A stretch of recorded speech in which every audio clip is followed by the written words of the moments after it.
Welcome back to another video. आज की video जो है मैं थोड़ी सी पाकिस्तान के जो करंट हालात चल रहे हैं उन पे मैं थोड़ा सा बनाने लगा हूँ, क्योंकि जब हम 2022 में जब 2022 2023 में हम ये प्रोसेस में थे और हम सोच रहे थे कि हम पाकिस्तान से मतलब कि बाहर जाएँ फ़ौरन किसी तरह से स्टूडेंट वीज़ा पे, पीआर पे, इवन के टेम्परेरी वर्क परमिट पे हम चले जाएँ, तो मतलब हमारे साथ साथ जितनी भी पाकिस्तान की यूथ थी वो सारी इसी कोशिश में लगी हुई थी कि किसी न किसी तरह से यहाँ से जो है वो निकल जाएँ, और वहाँ पे हमें हालात सही नहीं नज़र आ रहे थे। एक होता है कि आप स्ट्रगलिंग फेज़ में हैं, आपको सपोर्ट किया जा रहा है, आपको आपको एटलीस्ट कोशिश की जा रही है कि आपको अपॉर्चुनिटीज़ दी जाएँ, और जो है मतलब किसी किसी एक सेक्टर को मिल रही है, किसी दूसरे सेक्टर को नहीं मिल रही, तो चलो उसका बंदा वेट कर लेता है। लेकिन वहाँ पे पाकिस्तान में अब हर किसी को पता है, अगर आप पाकिस्तान से वीडियो देख रहे हैं तो बिल्कुल ही हालात जो हैं वो मतलब ज़ीरो पे खड़े हैं। कोई इवन के एफ़र्ट भी नहीं हो रही कि जो है आप अगर आप पाकिस्तान की न्यूज़ देखें, आप 9 पीएम 7 एम की न्यूज़ देखें, किसी एक न्यूज़ मतलब स्टार्ट 15 मिनट की अगर न्यूज़ होती है तो पहले 10 मिनट जो है वो पॉलिटिक्स की ही बात हो रही होती है। पॉलिटिक्स में ये हो गया, पॉलिटिक्स में ये हो गया, पॉलिटिक्स फ़लाँ पॉलिटिशियन ने ये कर दी, फ़लाँ पॉलिटिशियन ने ये बात कर दी।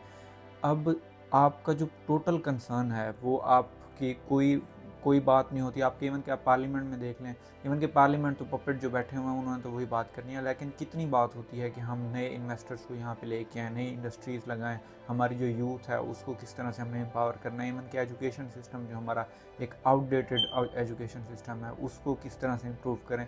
कोई बात नहीं करता इस चीज़ की। तो जब 2022 2023 में हम बात करते थे कि हमने बाहर जाना है, और हर बंदा यही कह रहा होता था कि बाहर जा रहे हैं, बाहर जा रहे हैं, तो पॉलिटिशियंस जो हैं हमारे, जो करंट जो हमारे जो हुक्मरान थे, हमारे जो लीडर्स थे, वो इस बात को मतलब कि कहते थे कि देखिए हमारे मतलब के एरा में, हमारे दौर हुकूमत में कितने लोग जो हैं वो बाहर जा रहे हैं, जो कि एक स्टेट ऑफ पिटी है। और इसके अलावा अब जब ये चीज़ जो है वो मतलब कह रहे हैं कि हम हमारे जो है यूथ जो है बाहर जा रही है, अब जो बाहर जा रही है ऑब्वियसली उन्होंने जो है रेमिटेंसेस भेजनी है। और रिसेंटली मैं एक पोस्ट देख रहा था कि जो है स्टेट बैंक ने जो है एक एसेस की फॉर्म लेके आ रहे हैं, जो कि जो भी रेमिटेंस भेजेगा उसको जो है गवर्नमेंट को जो है वो टैक्स देना होगा अराउंड 30K। तो अब ये एक बिल्कुल ही यूज़लेस जो है वो मतलब कि स्टेप है, एक जो है डिस्करेजिंग स्टेप है कि हम जो हैं वो बैंकिंग चैनल्स यूज़ करके जो है गवर्नमेंट को जो है वो पैसे दें, या इसको मैं एक सिंपल वर्ड्स में बताता हूँ कि रेमिटेंसेस जो हैं वो गवर्नमेंट के लिए किस तरह बेनिफिशियल हैं। मतलब मैं किसी अकाउंटिंग डिटेल्स में नहीं जाऊँगा, मैं एक बेसिक सा बताऊँगा कि जो रेमिटेंसेस हैं वो किस तरह से जो हैं वो जो है मतलब गवर्नमेंट को जो है फ़ायदा होता है रेमिटेंसेस से कहाँ यूज़ करते हैं, अगर आपको इसका नहीं पता तो। अब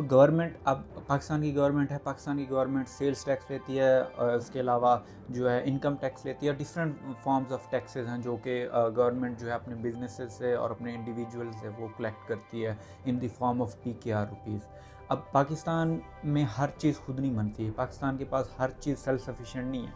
अब पाकिस्तान की गवर्नमेंट ने टैक्स कलेक्ट कर लिया, फॉर एग्जांपल 1 लाख कलेक्ट कर लिया। अब 1 लाख जो पाकिस्तान के पास PKR में पड़ा है, अब उसको बाहर से चीज़ें इंपोर्ट करनी है, जिसके लिए उसको डॉलर्स चाहिए होते हैं, क्योंकि पाकिस्तान के बाहर तो पाकिस्तानी करेंसी नहीं चलेगी। अब जब 1 लाख पाकिस्तान का पास टैक्स पड़ा हुआ है, 1 लाख PKR पड़ा हुआ है, अब यहाँ से जब हम रेमिटेंस भेजते हैं अपने स्विफ्ट चैनल के थ्रू या किसी भी चैनल के थ्रू जब हम भेजते हैं, तो स्टेट बैंक के पास हमारे डॉलर्स पहुँचते हैं। फॉर एग्जांपल स्टेट बैंक के पास 1 लाख के इक्विवेलेंट मैंने डॉलर्स भेज दिए।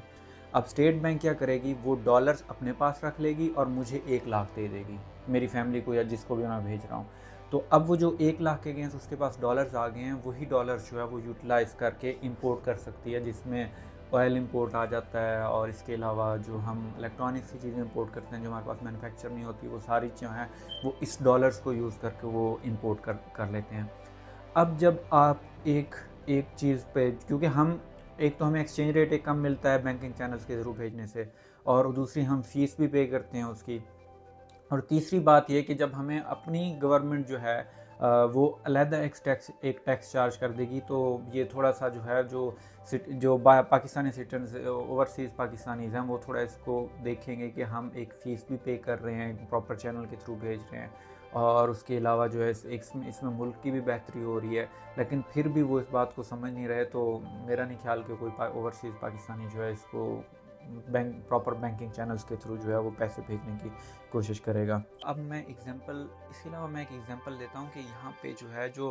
मतलब सिटीजन्स है जो कि टैक्स पे करते हैं, उनको कितना बेनिफिट होता है इन द फॉर्म ऑफ, मतलब उनकी डेली लाइफ में कितना उनको फ़ायदा होता है। अब एक बंदा जो है उसने टैक्स पे करना है यहाँ पे, उसको कोई टेंशन नहीं है किसी भी चीज़ की, ना उसको ये टेंशन है कि उसके घर बिजली आ रही है या नहीं आ रही, या उसको ये भी टेंशन नहीं है कि उसकी सड़कें किस तरह से चल रही हैं, सड़कें बनेगी नहीं बनेगी। उसको सबसे बड़ा इशू ये कि अगर उसका कोई फैमिली मेम्बर जो है वो मतलब बीमार हो जाता है, तो पूरी टेक केयर उसकी गवर्नमेंट ने करनी है, उसको कुछ भी नहीं करना। तो जब एक बंदा आपको टैक्स पे करता है अपनी इनकम में से, अपनी हार्ड अर्न मनी में से, तो वो ये चीज़ें एक्सपेक्ट करता है कि आप उसको इन रिटर्न ये दें। इन रिटर्न ये देने की बजाय अगर आप, ये बात कोई ढकी छुपी नहीं है कि पाकिस्तान में जो है हॉस्पिटल्स का किस तरह से ट्रीट करते हैं पेशेंट्स को, जो गवर्नमेंट हॉस्पिटल्स हैं। तो इसके अलावा मैं एक और बात जो है मैं रिसेंटली सुन रहा था, यहाँ पे मैंने पिछली एक वीडियो में ये बताया भी था कि यहाँ पे है, और मेरे ये एक माइंड ब्लोइंग जो है ये ट्रुथ है कि ये किस तरह से ये लोग जो अपने लोगों का ख्याल रखते हैं।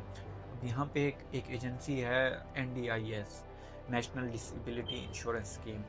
अब वो करते क्या है, NDIS का मेन पर्पज़ क्या है कि जो लोग डिसेबल्ड हैं, नेशनल डिसेबिलिटी इंश्योरेंस स्कीम, अब जो लोग डिसेबल्ड हैं उनको जो है वो सपोर्ट करते हैं। अब उसमें होता ये है कि फॉर एग्जांपल कोई भी एक बंदा, मतलब उसको फिज़िकल डिसेबिलिटी है, या उसके अलावा उसको इंटेलेक्चुअल डिसेबिलिटी है, या मेंटल डिसेबिलिटी है, जिस तरह की डिसेबिलिटी है, अब उन्होंने क्या करना है कि उन्होंने उसकी डिसेबिलिटी के हिसाब से उसको कितनी सपोर्ट चाहिए डेली लिविंग में, उसके हिसाब से उसका बजट जो है वो फिक्स करना है। अब बजट जब उसका फिक्स हो गया तो फिर वो जो है किसी एजेंसी या कंपनी को जो कि डिसेबिलिटी सर्विस प्रोवाइड करती है उसको देंगे। अब वो कंपनी जो है आगे जो है वो स्टाफ और एम्प्लॉयर्स हायर करेगी, और वो जो एम्प्लॉयर्स होंगे वो उसको डेली लिविंग में जो है उसकी हेल्प आउट करेंगे। अब डेली लिविंग में हेल्प आउट क्या होती है, अब फॉर एग्जांपल एक लगा लें, किसी को जो है मतलब वॉकिंग इशू है, जब वो वॉक करता है तो वो टम्बलिंग होती है, या वो सही तरह से चल नहीं सकता, तो उसको सपोर्ट क्या चाहिए कि उसने मतलब फॉर एग्जांपल बैडमिंटन देखने जाना है या उसने क्रिकेट देखने जाना है, और उसको सपोर्ट ये चाहिए कि उसको उसको अपने घर से लेके जाना है, अपने स्टेडियम लेके जाना है, या जो भी प्ले ग्राउंड है वहाँ पे वो मैच क्रिकेट देखेगा, या जो भी स्पोर्ट्स इवेंट है वो देखेगा, फिर उसके बाद जो है उसको लेके आना है। और ये NDIS सिर्फ इस चीज़ को सपोर्ट करने के लिए, जिसका पाकिस्तान में अभी तक कोई कंसेप्ट भी नहीं है, इसको सपोर्ट करने के लिए ऑस्ट्रेलियन गवर्नमेंट जो है वो इनका डिफेंस से ज़्यादा बजट है। अगर फॉर एग्जांपल डिफेंस पे ये $1 बिलियन स्पेंड करते हैं, तो NDIS पे ये $1 बिलियन से भी ज़्यादा स्पेंड करते हैं, सिर्फ जो डिसेबल्ड पर्सन हैं उनको सपोर्ट देने के लिए। तो कितना ये लोग अपने सिटीजन का ख्याल रखते हैं जो कि उनको टैक्स पे करते हैं। और इवन कि जब आप गवर्नमेंट को कह दें कि मेरी कोई जॉब नहीं है, मेरे पास इनकम नहीं है, तो गवर्नमेंट जो है आपको खुद सपोर्ट करेगी, पैसे देगी आपको, आपके जो डेली लिविंग है, इतनी ज़्यादा नहीं देती, मतलब फोर्टनाइट के आपको 600 दे देगी, जो कि मतलब $600 दे देगी, जो कि इतने हैं कि आप जो है अपनी डेली लिविंग आप रेंट पे कर सकते हैं, अपनी ग्रॉसरीज वगैरह ले सकते हैं। अब आ जाते हैं एक्चुअल बात पे, जो पाकिस्तान में एक इंसिडेंट हुआ है। पाकिस्तान में फेसबुक का एक पेज है वॉइस ऑफ कस्टमर्स, ऑलमोस्ट हर कोई जो है इसमें ज्वाइंट होगा। तो इसमें किसी लड़की ने एक ने पोस्ट किया कि जो कि बहुत ही मतलब कोई भी बंदा इस तरह से एक्सपेक्ट नहीं कर सकता कि पाकिस्तान रेलवे जो है वो इस तरह से ट्रीट करती है जब कोई एक्सीडेंट वगैरह हो जाए। तो इसको पढ़ते हैं। तो वो लिखती है कि we were travelling from green line train AC standard, my father got injured, berth seat fell on his head and he had a severe injury. The basic first aid was brought 30 minutes after the incident. There is only one first aid box available. कोई 80th century का, 80s मतलब 80s का। तो इसका मतलब यह है कि वो ग्रीन लाइन जो है वो ट्रेन से सफ़र कर रहे थे, और उसके जो स्लीपिंग बर्थ होता है वो गिरा है कहीं, उसके मतलब के फादर बैठे हुए थे, और उसके हेड पे जो है वो कोई इंजरी आ गई, चोट आ गई है। और जो है पूरी ट्रेन में सिर्फ एक ही फर्स्ट एड बॉक्स था जो कि कोई 18वीं सेंचुरी का, मतलब 18वीं सदी का था वो। अच्छा, इसके बाद लिखती है कि the staff was not even slightly cooperative, instead they were blaming us. वो स्टाफ जो है, जो जो वहाँ पे असिस्टेंट स्टाफ होता है, वो ईमन के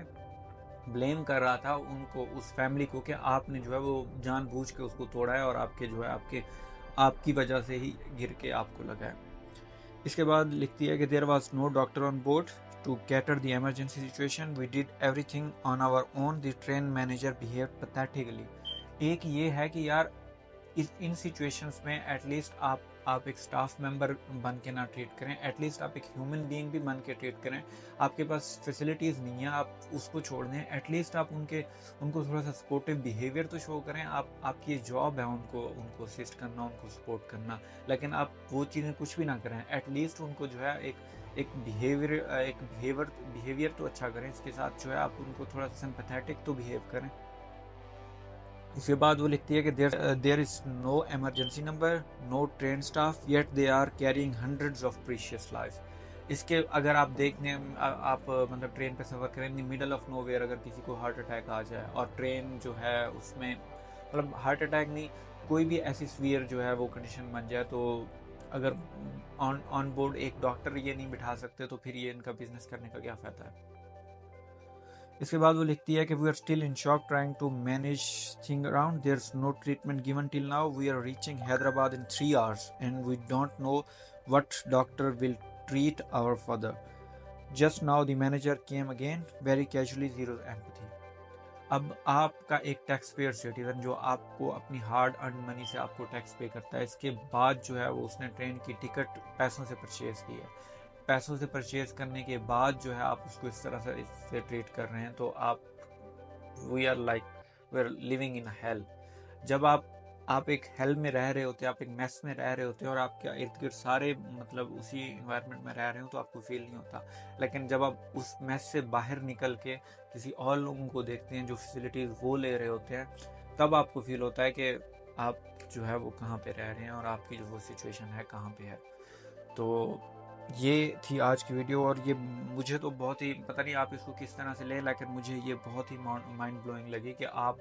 एक इतनी in the middle of nowhere आप ट्रेन में सफ़र कर रहे हैं, आपके किसी भी आपके जो लव्ड वंस हैं उनको इस तरह की इंजरी हो और वो आपका भी बिल्कुल फॉल्ट ना हो, और जिनका फॉल्ट हो वो आपको इस तरह से ट्रीट करें, तो मुझे नहीं लगता कि आप नॉर्मली बिहेव करेंगे इन सिचुएशन में। तो ये थी आज की वीडियो। आई होप सो कि पाकिस्तान के हालात बेहतर हों, और हम जो है रेमिटेंसेज इनको भेज रहे हैं, कंटिन्यूसली भेजते रहेंगे। और इवन के एक किसी ने ये भी कहा हुआ था कि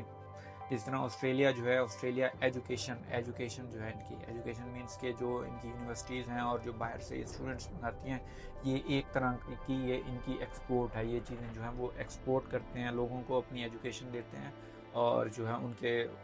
अगेंस्ट जो है वो रेवेन्यू लेते हैं।